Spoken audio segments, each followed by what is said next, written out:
আসসালামু আলাইকুম রহমতুল্লাহি ওয়া বারাকাতুহু। আপনি ভয়ানক স্বপ্ন দেখেছেন, যে এটা এমন স্বপ্ন যে আপনি ঘুম থেকে ধরফর ধরফর করতেছে, আপনি উঠেছেন। এখন স্বপ্নের মধ্যে কিন্তু দুইটা বাঘ আছে, দুইটা বাঘ আছে। স্বপ্নের আহ, যে ব্যাখ্যা, এই ব্যাখ্যা অনেক মারাত্মক একটা ব্যাখ্যা। এই স্বপ্ন কিন্তু আপনার সকলের কাছে বলা যায় না, এটা বুঝে নিতে হয়, আর বিশ্বস্ত লোক দেখে বলতে হয়, না বলাটাই শ্রেয়।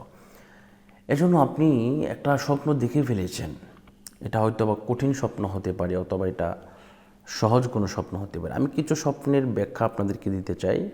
আপনারা যদি শুনেন, অবশ্যই আপনারা জীবনের যত স্বপ্ন আছে এই স্বপ্নের সাথে মিলিয়ে দেখতে পারবেন ইনশাল্লাহ।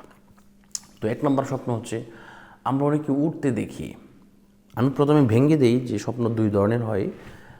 একটি হচ্ছে আল্লাহর পক্ষ থেকে, আর দ্বিতীয়টি হচ্ছে শয়তানের পক্ষ থেকে।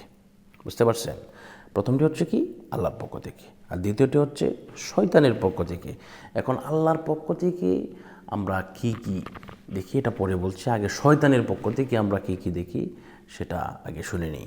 তো শয়তানের পক্ষ থেকে যা তা হচ্ছে, যেমন আমরা দেখি যে এই স্বপ্নদোষ, মেয়েদের সাথে সহবাস বা এরকম খারাপ কোনো কিছু যায়, এগুলো হচ্ছে শয়তানের পক্ষ থেকে।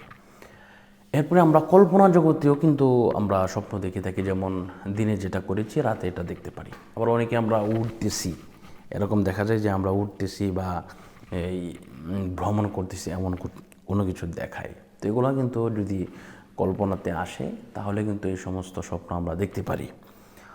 প্রিয় বন্ধুরা আমার, এরপরে যে বিষয়টা আমাদেরকে জানতে হবে, আল্লাহর পক্ষ থেকে যে সমস্ত স্বপ্ন বাস্তব। যদি কেউ কবর দেখে, সে কবর দেখতেছে বা মরা মানুষ দেখতেছে, তাহলে তার অবশ্যই তাকে কবর ডাকতেছে, সে তাকে এরকমভাবে মানে ইঙ্গিত করতেছে, সে যেন তৈরি হয়ে যায় পরকালের জন্য। এক নম্বর চলে গেল। আর দুই নম্বর হচ্ছে, কেউ যদি ভ্রমণ করতে দেখে, তাহলেও কিন্তু তার জীবনটা একটা যে চলতেছে, এই বিষয়টা বোঝায় যে তার জীবনের দ্বার প্রান্ত চলে আসছে, অর্থাৎ শেষ পর্যায়ে।